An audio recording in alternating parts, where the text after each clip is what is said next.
Hi అండి, నమస్తే. నేను మీ శ్రీలక్ష్మి. వెల్కమ్ టు చిన్ని కిచెన్ అండ్ బ్లాగ్స్. టుడే మన రెసిపీ వచ్చి ఈ శ్రావణ మాసంలో అమ్మవారికి 2 రకాలుగా పెట్టే నైవేద్యాల్ని ఎలా ప్రిపేర్ చేసుకోవాలో మీకు చూపించబోతున్నానండి. చాలా సింపుల్ గా ప్రిపేర్ చేసుకునే దద్దోజనంని, అలాగే ప్రతి పండుగకు తప్పకుండా చేసుకునే బెల్లం పొంగలి లేదా పాయసంని తక్కువ టైంలో ఎలా ప్రిపేర్ చేసుకోవాలో మీకు చూపిస్తాను. ముందుగా దద్దోజనంని ఎలా ప్రిపేర్ చేసుకోవాలో దాని ప్రాసెస్ లోనికి వెళ్ళిపోదాం. ఇప్పుడు ఒక బౌల్ తీసుకొని ముందుగానే ఉడికించుకున్న 1/2 కప్పు రైస్ ని వేడివేడిగా ఉన్నప్పుడే యాడ్ చేసుకొని గెంటితో ఇలాగా మెత్తగా అయ్యే విధంగా మ్యాష్ చేసుకోవాలి. అన్నం వేడిగా ఉన్నప్పుడే ఇలాగా మ్యాష్ చేసుకున్నట్లయితే అన్నం త్వరగా మెత్తగా అవుతుంది. దద్దోజనంకి అన్నం పలుకుగా కాకుండా ఇలా మెత్తగా ఉంటేనే బాగుంటుంది. ఇప్పుడు దీనిలోనికి 1 కప్పు ఫ్రెష్ గా ఉన్న పెరుగుని వేసుకొని విస్కర్ తో ఎక్కడ ఉండలు లేకుండా మిక్స్ చేసుకోవాలి. మనం గెంటితో మిక్స్ చేసుకోవటం కన్నా ఇలా విస్కర్ తో మిక్స్ చేసుకుంటే ఎక్కడ ఉండలు లేకుండా ఉంటాయి. ఇప్పుడు దీనిలోనికి 1 కప్పు కాచి చల్లార్చుకున్న పాలను వేసుకొని మిక్స్ చేసుకోవాలి. ఇలాగా పాలు పెరుగును వేసుకొని మిక్స్ చేసుకోవటం వల్ల ఎంతసేపు అయినా కూడా అన్నం గట్టి పడకుండా ఇలాగే పల్చగా ఉంటుంది. ఇప్పుడు దీనిలోనికి ఈ అన్నానికి సరిపడా సాల్ట్ ని వేసుకొని ఒకసారి మిక్స్ చేసుకున్న తర్వాత పక్కన పెట్టుకొని పోపు కోసం స్టవ్ మీద ప్యాన్ పెట్టుకొని 2 టీ స్పూన్ నెయ్యి వేసుకొని ఈ నెయ్యి కాగిన తర్వాత దీనిలోనికి 1 టీ స్పూన్ శనగపప్పు, 1/2 టీ స్పూన్ జీలకర్ర, 1/2 టీ స్పూన్ ఆవాలు, 1/2 టీ స్పూన్ మిరియాలు వేసుకొని కొంచెం సేపు ఫ్రై చేసుకోండి. ఇప్పుడు దీనిలోనికి 1/2 ఇంచ్ అల్లం ముక్కని చిన్న చిన్న ముక్కలుగా కట్ చేసుకుని వేసుకోవాలి. అలాగే 2 సన్నగా కట్ చేసుకున్న పచ్చిమిర్చి, 2 ఎండుమిర్చిని కూడా వేసుకొని ఫ్రై చేసుకోవాలి. చివరిగా దీనిలోనికి కొంచెం కరివేపాకు, 1/2 టీ స్పూన్ ఇంగువను వేసుకొని ఒకసారి మిక్స్ చేసుకున్న తర్వాత స్టవ్ ని ఆఫ్ చేసుకొని ఈ పోపుని పెరుగన్నంలోనికి వేసుకొని మిక్స్ చేసుకున్నట్లయితే మన దద్దోజనం రెడీ అయిపోతుందండి. ఇప్పుడు కన్సిస్టెన్సీ పల్చగా ఉన్నా మనం తినే టయానికి గట్టిగా అవుతుంది. అంతేనండి, చాలా సింపుల్ గా అయితే ఈ దద్దోజనం ని రెడీ చేసుకున్నాం కదా.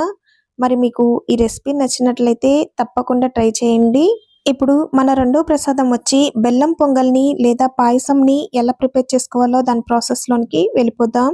ఇప్పుడు 1 కప్పుతో 3/4 కప్పు రైస్ ని, ఆ మిగిలిన 1/4 కప్పు వచ్చేసరికి పెసరపప్పు వేసుకొని 2 కలిపితే 1 కప్పు అవుతుంది. ఇప్పుడు ఈ బియ్యం పెసరపప్పుని కుక్కర్లోనికి వేసుకొని 1కి 2 సార్లు బాగా నీళ్లతోటి కడిగి మనం ఏ కప్పుతో అయితే బియ్యం పెసరపప్పు తీసుకున్నామో అదే కప్పుతో 2 కప్పుల వాటర్, 1 కప్పు పాలు వేసుకొని మంచి ఫ్లేవర్ కోసం 1 దంచుకున్న యాలక్కాయని వేసుకొని మీకు వీలైతే 1 గంట సేపు నానబెట్టుకోండి. లేకపోతే ఇలాగే స్టవ్ మీద పెట్టుకొని 3 విజిల్స్ వచ్చేంత వరకు ఉడికించుకోండి. ఈ లోపు స్టవ్ మీద వేరే బౌల్ పెట్టుకొని దానిలోనికి 2 కప్పులు తురిమిన బెల్లం, 1/2 కప్పు వాటర్ వేసుకొని బెల్లాన్ని కరిగించుకోవాలి. దీనికి పాకం రావాల్సిన అవసరం లేదండి.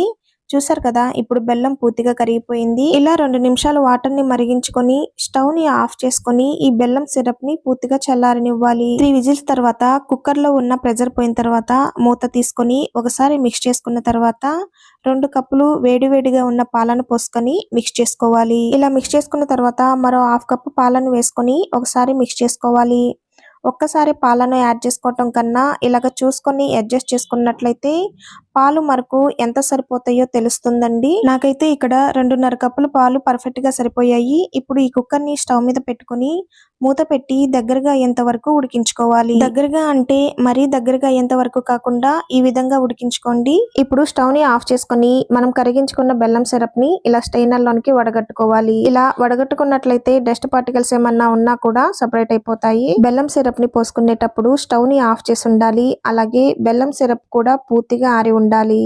దీనివల్ల పాలు విరగకుండా ఉంటాయండి. ఇలా బెల్లం సిరప్ ని యాడ్ చేసుకున్న తర్వాత ఒకసారి మిక్స్ చేసుకొని స్టవ్ ని ఆఫ్ చేసుకొని లో ఫ్లేమ్ లో కొంచెం సేపు ఉడికించుకోవాలి. ఈ లోపు స్టవ్ పైన వేరే ప్యాన్ పెట్టుకొని దానిలోనికి 3 టీ స్పూన్ల నెయ్యి వేసుకొని కరిగిన తర్వాత చిన్న ముక్కలుగా కట్ చేసుకున్న 2 టీ స్పూన్ ఎండు కొబ్బరి ముక్కలను వేసుకొని వేయించుకోవాలి. ఇవి కొంచెం వేగిన తర్వాత దానిలోనికి 10 నుంచి 15 జీడిపప్పు వేసుకొని వీటిని కూడా కొంచెం సేపు వేయించుకోవాలి. ఇవి వేగాక దీనిలోనికి 1 టీ స్పూన్ కిస్మిస్ వేసుకొని ఇవి ఫ్రై చేసుకున్న తర్వాత స్టవ్ ని ఆఫ్ చేసుకొని దీన్ని పక్కన పెట్టుకోండి.